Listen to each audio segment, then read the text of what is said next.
ನಮಸ್ಕಾರ ಕರ್ನಾಟಕ, ನೀವು ನೋಡ್ತಾ ಇದ್ದೀರಾ ಟ್ರಯಂಫ್ ಸ್ಪೀಡ್ T4. ಈ ಒಂದು ಗಾಡಿ ತುಂಬಾ ಚೆನ್ನಾಗಿದೆ. ಆಲ್ಮೋಸ್ಟ್ ಬಜೆಟ್ ಫ್ರೆಂಡ್ಲಿ ಅಂತಲೇ ಅಂದ್ಕೊಳ್ಳಿ. ಏನಪ್ಪ ಇದು ಬಜೆಟ್ ಫ್ರೆಂಡ್ಲಿ ಊಟದ ಥರ ಹೇಳ್ತಿದ್ದೇನೆ ಅಂತ ಅನ್ಕೋಬೇಡಿ. ಈ ಒಂದು ಗಾಡಿ ತುಂಬಾ ನಿಜವಾಗ್ಲೂ ಲೋ ಪ್ರೈಸಲ್ಲಿ ಒಳ್ಳೆ ಗಾಡಿ ತೊಗೊತಾ ಇದ್ದೀರಾ ಅಂದರೆ ಈ ಗಾಡಿನ ನಾನು ಸಜೆಸ್ಟ್ ಮಾಡ್ತೀನಿ. ಆಲ್ಮೋಸ್ಟ್ 400cc ಈ ಗಾಡಿ ನಿಜವಾಗ್ಲೂ ಬೆಸ್ಟು. ಯಾಕಂದರೆ ಒಳ್ಳೆ ಕಂಫರ್ಟಬಲ್ಲು. ಟ್ರಾಫಿಕಲ್ಲಿ ಆಗಲಿ ಅಥವಾ ಇಲ್ಲಾಂದರೆ ಏನಾದರೂ ಔಟ್ಸೈಡ್ ಹೋಗ್ತೀವಿ ಹೈವೇಗೆ ಅಂದರೆ ಲೈಟ್ ವೆಯ್ಟ್, ಪವರ್ ಕೂಡ ತುಂಬಾ ಇದೆ, ಸಕ್ಕತ್ತಾಗಿದೆ. ಹ್ಯಾಂಡ್ಲಿಂಗ್ ಅಂತೂ ತುಂಬಾ ಆರಾಮಾಗಿ ಮಾಡ್ಬೋದು ಈ ಗಾಡಿನ. ಇದರ ಮ್ಯಾಕ್ಸ್ ಪವರ್ 31 PS ಇದೆ. ಟಾರ್ಕ್ ಬಂದು 36 Nm. ನೋಡ್ತಾ ಇದ್ದೀರಾ 6 ಸ್ಪೀಡ್ ಗೇರ್ ಬಾಕ್ಸು. ಅಷ್ಟೇ ಅಲ್ಲ,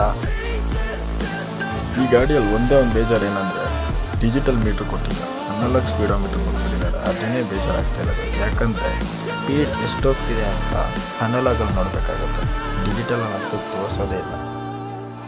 13 ಲೀಟರ್ ಟ್ಯಾಂಕ್ ಕೆಪಾಸಿಟಿ ಇದೆ. ವೆಯ್ಟ್ ಬಂದು 180 kg. ಇನ್ನೇನಪ್ಪ ಬೇಕು, ಆರಾಮಾಗಿ ಟ್ರಾಫಿಕಲ್ಲಿ ಆರಾಮಾಗಿ ಮೇಂಟೈನ್ ಮಾಡ್ಬೋದು. ಬಿಡಪ್ಪ ಸ್ಪೋರ್ಟ್ಸ್ ಬೈಕಾ, ಬ್ಯಾಕ್ ಪೇನ್ ಬರುತ್ತೆ ಅನ್ನೋಕ್ಕೆ, ನೇಕಡ್ ಬೈಕ್ ಥರ. ಅಷ್ಟೇ ಅಲ್ಲ, ಆಫ್ ರೋಡಿಂಗ್ ಕೂಡ ಆರಾಮಾಗಿ ಮಾಡ್ಬೋದು ಈ ಬೈಕಲ್ಲಿ. ಇದರಲ್ಲಿ 3 ವೇರಿಯಂಟ್ ಕಲರ್ಸ್ ಬರುತ್ತೆ, ತುಂಬಾ ಚೆನ್ನಾಗಿದೆ. ಅಷ್ಟೇ ಅಲ್ಲದೆ ಆ ಮ್ಯಾಟ್ ಬ್ಲ್ಯಾಕ್ ಇಂಜಿನ್ಗೆ ಕ್ರೋಮಿಯಂ ನಟ್ಸ್ ಇದೆಲ್ಲ ತುಂಬಾ ಚೆನ್ನಾಗಿ ಕಾಣ್ತಿದೆ. ಅಷ್ಟೇ ಅಲ್ಲದೆ ತುಂಬಾ ಚೆನ್ನಾಗಿದೆ ಗಾಡಿ ನೋಡೋದಕ್ಕೂ ಕೂಡ. ಆದರೆ ಸ್ವಲ್ಪ ಯಾರಾದರೂ ಲುಕ್ಕಿಗೆ ಹೋಗ್ತೀವಿ ಅಂದರೆ 390 ಬೈಕ್ಸ್ ಅಥವಾ ಇಲ್ಲಾಂದರೆ ಅದರ ಡ್ಯೂಕೋ R15 ಈ ಥರ ಸಜೆಸ್ಟ್ ಮಾಡ್ತೀನಿ. ಬಟ್ ಇದು ಯಾವುದೂ ಇಲ್ಲದೆ ಕಂಫರ್ಟಬಲ್ ಬೇಕು ಅಂದರೆ ಈ ಬೈಕ್ ತಗೋಬೋದು. ಆಫೀಸ್ ಪರ್ಪಸ್ಗಂತೂ ತುಂಬಾ ಯೂಸ್ಫುಲ್ಲು.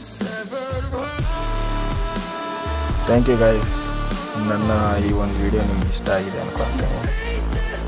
ಅಷ್ಟೇ ಅಲ್ಲ, ಏನಾದರೂ ಇನ್ಫಾರ್ಮೇಷನ್ ಬೇಕಂದರೆ ಕಮೆಂಟ್ ಮಾಡಿ.